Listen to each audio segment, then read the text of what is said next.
Welcome back. We once again have the ZE4500. Needs a little bit of work. Not too much. Did find that this thing does have a crack and or a deep scratch, but that's not what we're here to fix today.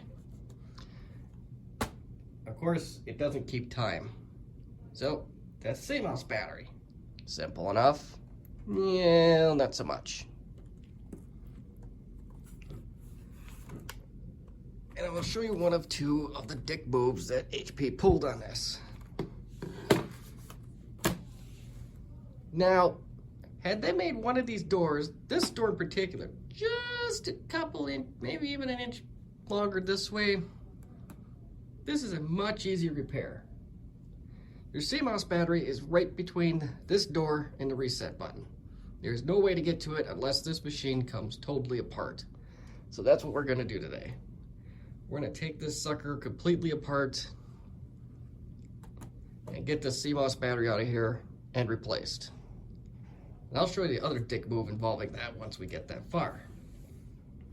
But until then, we're gonna get this monster apart. So one thing at a time. Okay, so a bit word of warning here. This is gonna be done in fragmented segments. Just because I don't have a way to hold the camera with this location. So I took the hard drive out, I took the rubber feet out. There are a total, there'll be a total of 6 of them on this side. I'm not sure if there's any other ones, but we're just gonna start with the simple stuff and then we'll work up to the more complicated stuff later. And some of you may say, well, the ZE5400 tutorial tells me everything I need to know. Forget everything you learned there. Well, maybe not everything, but that CMOS battery is significantly easier to get to. This one is a total repair job. Total teardown. Okay, next step. You have to take this speaker / button assembly apart. There are 2 screws total, one behind each hinge cover. It ain't the last time what I did too. Once we got those off, which I did, the screws, you find an end and gently pull up. Things will eventually come. There are no screws on the bottom that you have to worry about. But do bear in mind there are tabs along the way that you do have to gently worry about.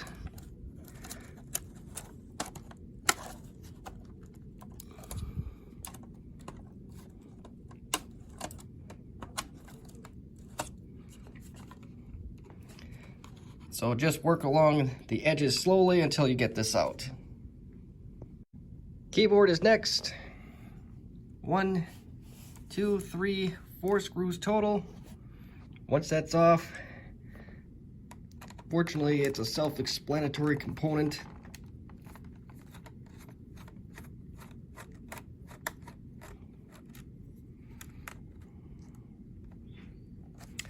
I do have a bad feeling that this machine is going to have to be completely tore apart, display and all, to get to a CMOS battery.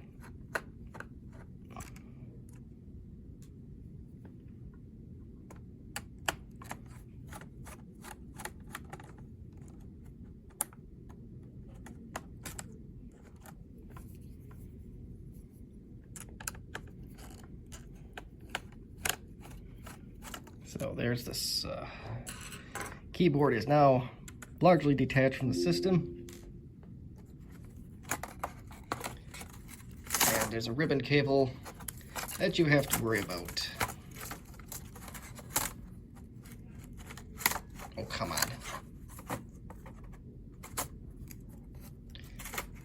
I think I can get this with my one hand.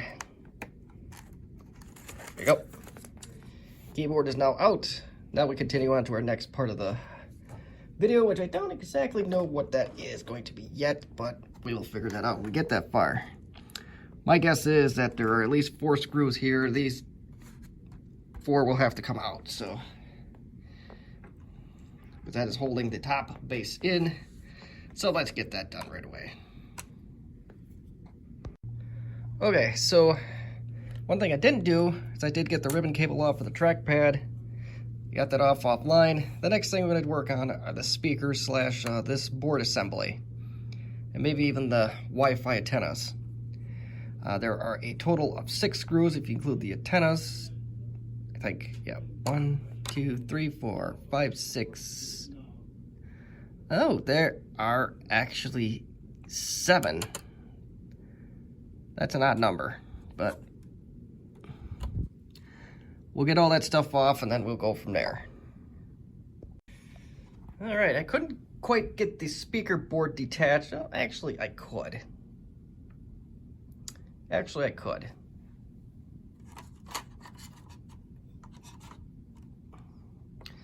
But I'm going to try to leave it as one piece. We'll see what happens. Because you got this wire here that's going into the board. It may just be more convenient to disassemble that, but we got the Wi-Fi antennas off as far as we can. Display is going to be next. There are 6 screws that I could tell. There may even be 8. There may even be 10. Yeah, you can see there's a ton of screws holding that in from what it would appear. So I'm going to get that off along with its ribbon cable, and we'll move on to our next step. Display off. They were indeed 8 screws. So now we get to work on the real fun part. We got a screw here, a screw here. We got screws in the back, I believe. Got this screw here, this screw here, and a whole mess of them underneath. Just look at that. That is, there's a lot of screws there. So I'm going to get to work and we're going to get all these screws off and hopefully we have that top cover off. Continuing on, we have our screws off and the base is pretty much detached at this point.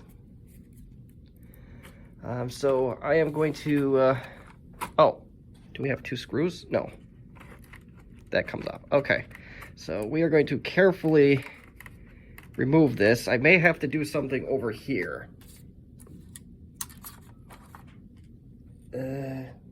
Yeah, I just don't know what that something is. Yeah, this, the wireless antenna might be in the way here, so let's, that might be just the ground. Yep, okay, so it's just a wireless antenna that was in the way, so we now have our base off. Now we continue on, so, we gotta figure out what that exactly entails. Definitely a good thing that we have peeled this puppy apart. It is dirty on the inside, but... So it looks like I have at least 1, 2, 3, 4, 5, 6. I have 6 known screws. There's probably more than what I can see right now. But let's get this stuff out of here. Let's get the optical drive out. It should come out. I'll do that offline, but let's get that out of there and then we'll get this motherboard out and hopefully that should be it. Okay, 6 more to go. We gotta get those out of there. So up here, there's also a screw on the wireless car, which is now not present on mine, but you'll also have to take that off from what I can gather. We'll see if that's the case or not, but I'm gonna take these standoffs off in the meantime, and we'll see if this motherboard will pry loose. The board is now mostly out, and I'm going to show you the second of the 2 dick moves associated with the CMOS battery. That is an ML1220. That's a very small battery. That means you have to change it more often. So I don't like that at all, but we will change it regardless, and we'll get this thing back together. Now, my hang-up was with the these 3 ports right here. Once I got those free, the machine is pretty much free. But once I get all this crap cleared out and the CMOS battery changed out, I'm going to call it good and put it back together. So let me do that right now. Alright, battery's in. I did have to wait a couple days because this is an ML1220. Its voltage is around the 2.7, 2.8 volts, so I'm hoping that this actually does take a rechargeable cell. What little I could find on the internet about this, either the Presario 2100 counterpart or this particular machine indicates that it is indeed a rechargeable battery, but I can find very little information about it, so not entirely sure, but we'll find out. Let's get the machine back together. Let's see what we can find out, if anything. All right, we are back together. I did go through the default BIOS settings. I put in the time and all that stuff, and it did hold just fine. So I think we should be in the clear. One little issue is that the replacement battery was only at 2.7, 2.8 volts. I don't know if I mentioned that, but I definitely did this time. Now, if this machine truly requires a rechargeable cell such as an ML1220, then shouldn't be a problem. It should charge it back to the 3.3 that it's supposed to be at. But until then, I'm going to call this a success. Although I don't know if this is a product of the battery being out outright, the main battery, but I have a blinking power light now. So not sure what that's about, but we'll see what happens. But there it is. And just test everything out, make sure you're good. You're able to do that offline, except for the sound I could probably do right now.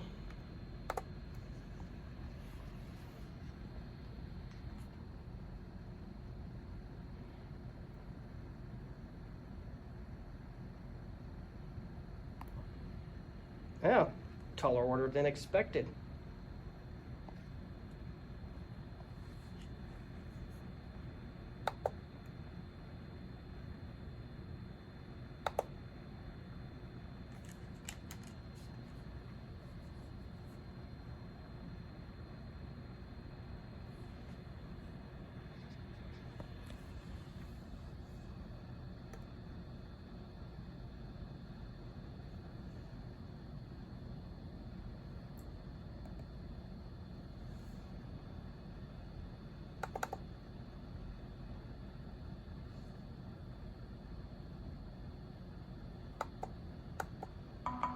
Sound is fine. Don't know why the icon is not down there, but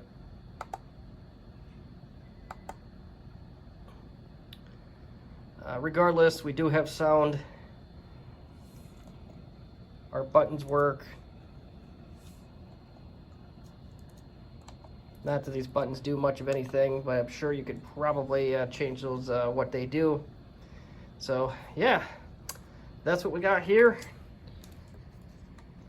I don't think the DVD drive worked before we tore this apart, but we'll try it. I'll find the DVD to put in there. There's a CD actually on top, so let's do that. Hard drive scanning tool.